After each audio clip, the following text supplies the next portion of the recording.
And so like we're up to dot point number 3. We've been kind of debating with AI now for at least an hour and a half. So we're on its kind of general critique of the historical examples of communism. So we're up to it lacks incentive. So as I was saying, in the USSR, there was an interesting phenomenon happening in the later USSR, right? Which was basically the people of the USSR had really good social safety nets. So they had really good education, they had really good access to doctors, they had like, they were generally fed and like housed and all that sort of stuff. So they had access to kind of the basic necessities to make sure that they had like a dignified existence, let's say. However, they were also watching what the Americans were doing. They were watching the TV shows that were coming out of the America, the popular culture that was coming out of the America, the consumer lifestyle, like the fancy cars that they were producing, the nice designer clothes, the holidays that they were going on, like all of this, like I said, really consumerist stuff. And the people in the Soviet Union were kind of just like, shit, I want access to that as well. I want this. I don't want just the basics, like, free healthcare or free education, and like, next to zero cost housing. Like, that stuff is nice. But like now I've got all of that shit. I want all the bells and whistles too. I want a Christmas tree. I want Coca-Cola. Well, they probably had Coke. I want like, I want the fancy stuff too now. And so there was this position in kind of the late USSR where like their own society was falling under the pressure of consumerist capitalism, and like their people themselves were really struggling with the idea that like they had all of the basics covered, but like they lacked the innovation to give them heavy consumer goods, like, and that consumerist lifestyle. And so there is an argument to say that like it potentially leads to stagnation, or like a lack of innovation in that regard. But like the idea that it like stops people from wanting to work hard and take risks, I don't agree with that at all. Like, you just have to look at the history of the Soviet Union and the history of China to know that they were risk takers, like putting people into space, like collectivizing their agriculture and stuff like that. Like, you could say that they took some stupid risks. Like, they risked a lot with their agriculture, and it led to like massive bouts of starvation, killing millions of people. They were willing to take a lot of risks to try and push ahead at a very, very fast pace. Almost too many risks, you could say. So like the argument that they don't take risks and try to innovate at all is wrong, because like the same people will say, oh yeah, but like, 100 million people died because of communist decisions. Yeah, well, but that just shows you that they are willing to innovate and take risks. They just do it with like, lots and lots of people, and there's like big ramifications. Relationships can't be allocated out. Your social connections carry more value than your consumer value. Well, I didn't expect that to come from you, Squeeb, but I'm glad you've said it. Yes, you cannot allocate out social connections. No. They carry more value. I would say yes. They carry more value than consumer value, but you can't quantify social connections like you can consumer goods. And so you can measure consumer goods, but you can't measure social value, which is interesting. They had all the social connections they needed. They were worried about missing out on the nice consumer goods. So yeah, the grass is always greener. So you get to a certain point. That's a really good way of summarizing it. You get to a certain point in the height of the USSR where people are just like, they just want what the Americans had. So like they're covered in terms of the basics, and they just wanted what the Americans had now. The grass is always greener. And so there is that element that happens. And this is what happens when you're the inferior player on the world stage. In those times, like, it was definitely global capitalism was the main mode of production, and like these other forms like the USSR, they were definitely subordinate. And so like they were never going to be able to fully compete with global capitalism. It's just a factor. Like, they were never going to be able to compete with the size of the economy of the Americans. Like the American economy was, in terms of GDP and the value that it produced, was like 10 times larger than the USSR. Like massive. That's where consumerism trumps, because it aligns to a core principle of people, not a share equal, but rather why can't I have more, or a feeling that you have less than another.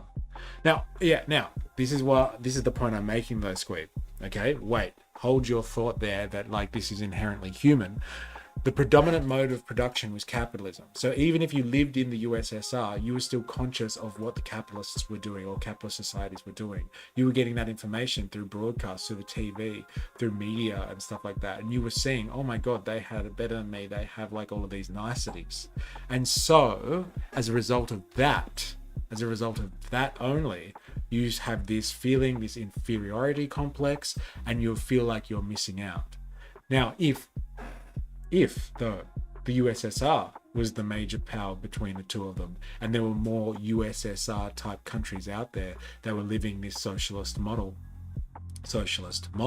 kind of thing, this anti-capitalist model, let's call it, then the Americans, from looking from the outside in to like this predominant USSR model of doing things, would have been the ones being like, oh shit, they've got, the grass is greener over there, we want in on that society. What I'm saying is, the point that I'm making is, the people that were in the USSR looking out to the Americans, they were doing that as the inferior party in that relationship. Global capitalism was way more prominent and productive and value driven in terms of value of commodities than the USSR could have ever have been. The USSR at one point turned insular and it stopped expanding out. And like, unless it competed with capitalism properly and like challenged capitalism at its core, its people were always at some point going to be like, we want what the capitalists have. Like, look at China. The Chinese weren't stupid. By the 70s, they were just like, why compete with capitalism when you could incorporate capitalism into the system? We'll develop it on capitalistic grounds, and then we'll move to socialism after that. I don't think you hit a point where you say, I've got enough. Not in capitalism. That's right, Squeeb. I agree. Under capitalism, which continually expands, you need continual growth under capitalism. Okay, the world economy should be growing by 3% every year annually in order to accommodate the growth and the profit machine. And so like, under a capitalist mindset, if you think of it, things like that, like you constantly have to expand in order to justify profits and all that sort of stuff, then like, yes, enough is never enough with that mindset. But like, under a different mode of production, if like I was saying, the USSR model was the predominant force globally at that point, then you would have a different mindset amongst your people. But your people would be adopting the US mindset, the capitalist mindset, because like, okay, their basic necessities are being met, but like, they could have more. That's the capitalist ethos. So like, yes, you're right to an extent under capitalism. That's the argument I'm making here. And like, that's why, so like, this lack of incentives kind of thing that ChatGPT has brought up here, like, it does make sense under a capitalist system. So like, I'm going to say that to her and see what she says, if she can respond to that and knock me out of the park and say, no, you're wrong for this reason. So the lack of incentives argument that you have raised here makes sense under a global environment that is predominantly capitalistic. Full stop. I don't think this critique holds water in a world where the capitalist mode of production is no longer the predominant force. Full stop. i.e., it is shaping everyone's values and outlook. Full stop. Can you please critique my response and briefly respond? Question mark. Now let's see what she says. Your response is compelling as it correctly identifies that the lack of incentives critique is rooted in the values and behaviours promoted under a capitalist framework. In a post-capitalist world where the dominant socio-economic forces prioritise collective well-being and intrinsic motivation over profit, incentives would likely be reshaped. However, this response can be critiqued in a few ways. Critiques of your response. 1. Transition challenges. Critics might argue that even in a world without capitalism, it's unclear what mechanisms would reliably replace material incentives for innovation, hard work, and risk-taking. Human behaviour might not shift quickly enough to sustain a functional system during the transition. That's a good point. 2. Alternative motivations. While intrinsic motivations, e.g. creativity, purpose, may drive many, it's uncertain whether these alone can produce the level of innovation or productivity needed to meet complex societal needs. 3. Global context. If not all regions abandon capitalism simultaneously, external pressures from capitalist systems might hinder the development of a fully cooperative incentive structure in post-capitalist societies. That's a good point too.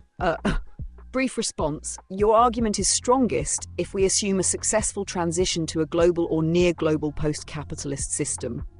In such a scenario, incentives could be based on communal recognition, shared responsibility, and the intrinsic satisfaction of contributing to collective goals. Historical and anthropological evidence of cooperative societies supports this view, though practical details of sustaining innovation and productivity in highly complex modern systems remain a key challenge to address. Fair enough. Fair enough. If you have a system that makes you a rich bastard, then you act like a rich bastard. Yeah, I guess. Like in the same way that if you have a system that, like, you know, promotes people to the top of a hierarchy, then they think they are justifiably there and they, you know, rule with absolute impunity. That's a big one that I'm always thinking about. People don't have the ability to be content with moral incentive alone. Okay, I agree to a certain extent. Now, let's just... Alright, be right back. Let's just pause for a minute and just acknowledge that there is an underlying assumption that runs through a response like the one that she has given. That the underlying assumption is that the profit motive is, one, the only motivation out there for humans as social creatures. Let me just clarify that under capitalism, so since, you know, basically the American Revolution onwards, let's say, like you could go back further, but let's not. Let's say from the American Revolution onwards, so about 250 years ago to now, the profit motive has been the main motivation for everything in society. Before that, it didn't exist that way. I've known too many poor post-grads. Yeah, well, that is a massive factor in the capitalist system, that's for sure. Education, and like, what are you going to do with it? Look, let's just acknowledge here that, like, yes, the profit motive as an incentive for doing things, as the predominant incentive, was not there 250 years ago. People worked under other incentives. They were incentivized by other things. They were incentivized, point being, they are intrinsically motivated. Right, okay. But yes, there's an underlying assumption that the profit motive just exists, and it's the incentive, and it's the best incentive. It is one incentive. Yeah, currency has been around since almost day dot. As long as there's been civilization, there's been, like, currency in the money form. So, like, that has been an incentive. So, like, since ancient times, money has been an incentivizer within society, but not the predominant one. And so it is one incentive in a list of many. And so if you moved to a post-capitalist society, you would still have an incentive there, an incentive based on kind of, I don't know, competition or self-interest and stuff like that, but it wouldn't be the prevailing incentive in society.